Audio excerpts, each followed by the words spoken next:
மதுரை பொதுப்பணித்துறை அலுவலகத்தில் உள்ள கர்னல் பென்னி குக் அரங்கில் அனைத்து பெரியார் பூர்வீக பாசன விவசாயிகள் கூட்டமைப்பு சங்கம் சார்பில் ஆலோசனைக் கூட்டம் நடைபெற்றது.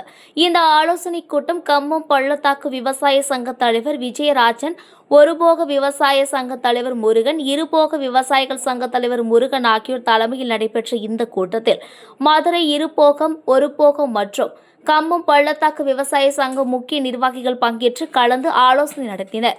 இந்த கூட்டத்தின் முடிவில் தமிழக அரசை வலியுறுத்தும் வகையில் 10 தீர்மானங்கள் நிறைவேற்றப்பட்டுள்ளது. பெரியார் பூர்வீக பாசன விவசாயிகளை பாதிக்கும் வகையில் கடந்த 2010ஆம் ஆண்டு தமிழக அரசால் வெளியிடப்பட்ட அரசாணை 122 ரத்து செய்ய வேண்டும். முல்லை பெரியாறு பேபி அணையை பலப்படுத்தும் பணியை விரைவாக தொடங்கி முல்லை பெரியாறு அணையின் நீர்மட்டத்தினை 152 அடியாக உயர்த்த வேண்டும். வைகை அணையின் 22 அடி உயரத்திற்கு கழிவு மண் தேங்கி உள்ளதாகவும் அதனால் வைகை அணையை தூர்வார வேண்டும். முல்லை பெரியாறு முதல் கடைமடை பகுதி வரை நடைபெறும் நீர் திருட்டினை தடுக்க நடவடிக்கை எடுக்க வேண்டும். விவசாயிகளின் நலனை பாதுகாக்கும் வகையில் 24 மணி நேரமும் மும்முனை மின்சாரம் இலவசமாக வழங்க வேண்டும் உள்ளிட்ட தீர்மானங்கள் நிறைவேற்றப்பட்டுள்ளது.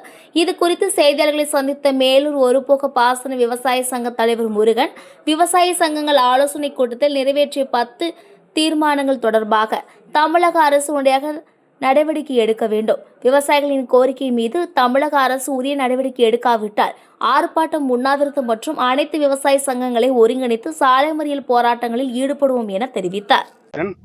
நான் கம்பம் பள்ளத்தாக்கு விவசாய சார்பாக வந்திருக்கேன். இன்னைக்கு மதுரையில் பூர்வீக பெரியார் பாசன ஆயக்கட்டுதாரர்கள் எல்லாரும் சார்பாக ஒரு கூட்டமைப்பு அமைக்கிறதுக்கு வந்திருக்கோம். ஐயா முருகன் அவர்கள் இருபோக சங்க தலைவர், இன்னொரு முருகன், 2 முருகன் இருந்தால் எல்லாரும் எங்களுக்கு வெற்றி தான். அவர் ஒருபோக தலைவர். நாங்கள் 3 பேரும் சேர்ந்து ஒரு போகம் கம்ப பள்ளத்தாக்கு சேர்ந்து பூர்வீக பெரியார் பாசன ஒரு கூட்டமைப்பு ஆரம்பிச்சிருக்கோம். இன்னைக்கு எங்களது முக்கியமான கோரிக்கை பேபி அணையை பலப்படுத்தி 182 அடி ஆக்க எல்லாருமே உதவணும். மத்திய அரசு இந்த மழை வெட்டுறதுக்கெல்லாம் அனுமதி கொடுக்கணும்.